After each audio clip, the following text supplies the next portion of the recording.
ما ته افسوس په دې خبرې باندې راشي چې زمونږ په علاقه کې دا بدعت شروع شو.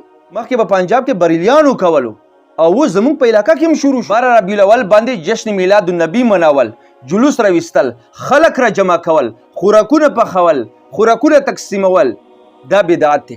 په شریعت کې د دې هیڅ ثبوت نشته، چرته ضعیف روایت هم نشته. که چرته دا ثواب کار وی، سنت وی، نبی علیہ الصلوۃ والسلام به 23 سال زندگی کې په خپله منو کړی یا به صحابه کرامو ته حکم کړی چې دا زما د پیدایش ورځ دی، جلوس وروبسې، خلک را جمع کې، خوراکونه پخه کې، خوراکونه تقسیم کې.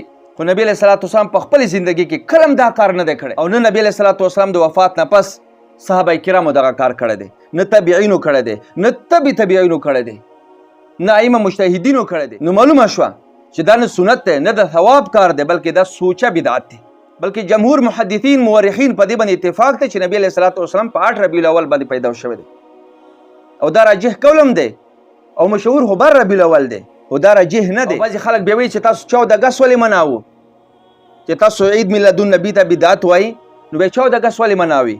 نو موږ ورته وایو چې 14 اګست مناول دا خلک دین نه ګڼي، نه د ثواب کار ګڼي او جشن میلاد النبي یا عید میلاد النبي دا خلک د ثواب کارم ګڼي او دین نه یې ګڼي چې دا دین دی.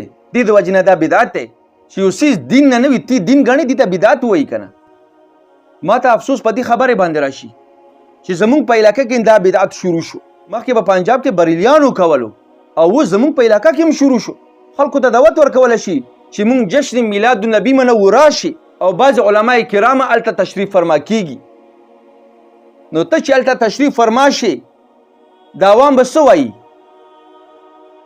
عوام به دا وایي چې دا جایز دی که نه. نو په ورځ قیامت کې به الله پاک تا نه تپوس کوي چې په تا پورې خو د عالم نوم و، ته ولې په داسې مجلسونو کې شرکت کولو؟ ته خو خلکو لپاره دلیل جوړ شوی وي. دې د بعد چې څومره مجلسونه کېږي، څومره دا بدعت کېږي، تا به ورکې برابره حصه وي، ځکه ته هغې دپاره بنیاد جوړ شوی. نو علماو ته پکار دی چې دا شان مجلسونو کې شرکت مه کوي. او عوامو وروڼو په خدمت کې مې یو عرض دی چې په نیټ باندې کوم څیز تاسو وګورئ ډایرکټ هغه ما فالو کوي.